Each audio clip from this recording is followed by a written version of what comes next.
In the past 2 weeks, 3 influential Pakistani militants based in Afghanistan have been assassinated, whilst another Pakistani militant group has been targeted in a deadly raid by Afghan special forces.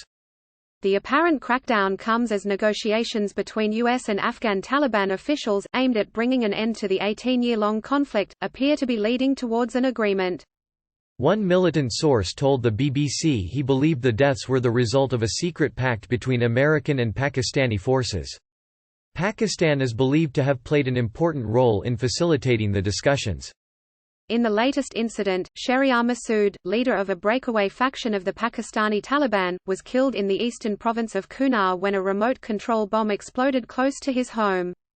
He had numerous rivals within militant circles, but they have denied involvement in his death, whilst members of his group told the BBC they believed Pakistani intelligence services were responsible.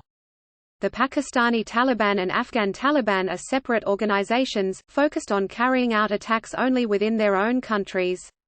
Various factions of the Pakistani Taliban established bases in eastern Afghanistan, following military operations against them in Pakistan.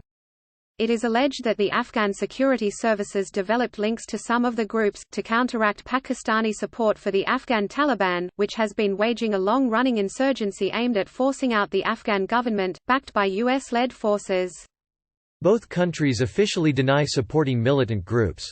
Earlier this month, 2 senior Pakistani Taliban commanders were killed in mysterious circumstances in the Afghan capital Kabul. Meanwhile, on Monday reports emerged of a raid on the Hizb-ul-Ahrar Pakistani militant group by Afghan forces in the eastern province of Nangarhar. Members of Hizb-ul-Ahrar were shocked at the raid, saying they previously believed they would not be targeted by Afghan security forces, as they have not carried out attacks within Afghanistan. The confusion in Pakistani militant circles comes as a high-profile former Pakistani Taliban spokesman appears to have escaped from the custody of Pakistan's intelligence services.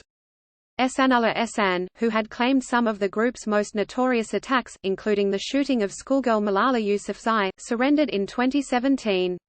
However, he was never presented in court, nor charged with an offense. An audio message, purporting to be from Ehsanullah Ehsan, was released last week, claiming that he had escaped, because Pakistani authorities had not been faithful to the terms of a deal he had made with them. He later told reporters he had arrived in Turkey, but has so far refused to give further details, or video proof of where he is. Many in Pakistan are skeptical that Ehsanullah Ehsan could have actually escaped, suggesting instead he was released as part of an opaque deal. There has been no comment from the Pakistani military or government as to what happened. However, journalists have reported being directed to broadcast claims, attributed to sources, that Ehsanullah Ehsan had provided top-level information to the security services that led to successful operations against other militants. Members of militant groups often refer to games being played by regional security forces. The rules of those games seem to be changing.